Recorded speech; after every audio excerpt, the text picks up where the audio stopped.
വെച്ചപ്പോ തന്നെ പെരയിലാകെ ഒരു പ്ലാൻ ഒരു ഉച്ചിവിളിയൊന്നുമില്ല. ഏട്ടന്റെ പ്രൊഡക്ട്സ് ഒക്കെ മറുപടി പോയി വണ്ടി എടുത്തുകാണ്ട് നേരെ വിട്ടു ഏട്ടന്റെ ബന്ധുക്കാരെ മുന്നിൽ തന്നെ ഏട്ടന്റെ മൂത്ത പ്രൊഡക്റ്റ് 32 പല്ലും കാട്ടി. ഇപ്പൊ പിന്നെ കണ്ടേക്ക് തന്നെ ഒക്കത്തന്നെ കയറി കുത്തി വിരുന്നേരനായോണ്ട് ഒരു വത്തക്കള്ളൊക്കെ തന്നു. അത് നേരെ കമ്മിറ്റി തന്നെ പോയി വത്തക്കള്ള കുടിച്ച് കണ്ട ഒരു പാത്ത് വെച്ചപ്പത്തിന് ഇതാ കിടക്കണു കിണ്ടി. ഒറ്റ നോട്ടത്തിൽ കണ്ട ഒരു മാനിന്റെ ലുക്ക് ഉണ്ടെങ്കിൽ ആളൊരു വേട. ഇത് ബംഗാൾ സിമെന്റ് പണിക്കൊന്ന സോട്ടുബയ്യല്ല. ഇതിന്റെ ഏട്ടന്റെ രണ്ടാമത്തെ കലാവിരുദ്ധം. എല്ലാ ചള്ളും പുള്ളൊക്കെ വണ്ടി കിട്ടുകാണ്ട് നമ്മൾ നേരെ പെരി കൊണ്ടുപോയി നമ്മൾ തന്തപ്പൊടി ഐറ്റാലും കൂട്ടിക്കാണ്ട് പെരുന്നാക്ക് തുണി കുപ്പായ എടുക്കാൻ പോയി. നമ്മൾ നേരെ മുടിയെട്ടാനും പോയി. നമ്മൾ ഇല്ലാത്ത താടിമ കുറച്ചേരാണ് ചെയ്യും. അത് കഴിഞ്ഞ് കണ്ട് ഇപ്പന്റെ പകരം ഡീറ്റാനായിട്ട് കയറും. പടച്ചോ കാക്കട്ടെ ബ്രഷ് ഒക്കെ തിരിച്ചു കുടിച്ച് കാണാൻ ചെറുക്കൻ തേക്കണം.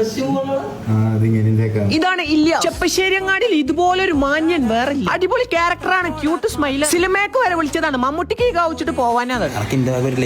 അവിടുന്ന് ഇറങ്ങിക്കാണ്ട് ഇന്ന് ഉദ്ഘാടനത്തിന് ഇടാൻ വേണ്ടിട്ട് ഒരു തുണിങ്ങുപ്പായാണ്. പുറത്താണെങ്കിൽ നല്ല മഴ. ആ മഴയത്ത് നല്ല കിട്ടില പോലത്തെ ഷവർ. മഴയത്ത് ഷവർമ എന്നില്ലെങ്കിൽ ഒന്ന് തിന്നോക്കിയാണ് വേറെ തന്നെ. അത് കഴിഞ്ഞ് നമ്മൾ പുത്തനത്താണിക്ക് ഇനോഗ്രേഷന് പോവാണ്. അവിടെ ചെന്ന് ഇറങ്ങിയപ്പോൾ ഇപ്പം വല്ല ദുബായ്ക്കാരന്റെ പോലെ പെരുമാറി. റിസ്വാൻ ഫ്രീ സ്റ്റൈലും ഉണ്ടായി. നമ്മളെല്ലാരും കൂടി കടൻ ഉദ്ഘാടിച്ചു. പിന്നെ അവിടെ അറഞ്ച് പുറത്തെ ഫോട്ടോ എടുക്കലായിരുന്നു. ഇത് നമ്മൾ ഷോപ്പിന്റെ പേരാണ് ക്യൂഫി. ഇവിടെ നല്ല കളക്ഷൻസും ഉണ്ട്. അതുപോലെ തന്നെ നല്ല ഓഫറുകളും. അവിടെ 1000 രൂപയ്ക്ക് പർച്ചേസ് ചെയ്ത ഒരു കൂപ്പൺ കൂടുതൽ കളക്ഷൻസ് ഓഫേഴ്സ് അറിയണമെങ്കിൽ പോലെ പേജിൽ നിന്ന് കയറി ബിൻചാന്റെ പാട്ട് കേട്ട് പരിഗണപ്പുള്ള കരുതായിട്ട് നമ്മൾ അവിടെ പോകും. ഇത് നമ്മൾ ചെങ്ങായി ഇർഷാദാണ്. ഇവിടുത്തെ ആലാമല്ല എന്തോ വലിയ ആളോ. നമ്മൾ നേരെ അതിന്റെ ഉള്ളത്തെ കഫേ കാണും. എന്തൊക്കെ വലിയ വലിയ സാധനങ്ങളൊക്കെ മേശപ്പുറത്ത് കൊണ്ടാണ് വെച്ച് നമ്മളെ കണ്ടും മുട്ടി കണ്ടെത്തുന്നത്. നല്ല ടേസ്റ്റ് ഉണ്ട്. അത് കഴിഞ്ഞ് കണ്ട് പോലെ VR ഗെയിം കളിച്ചാൽ പോയത്.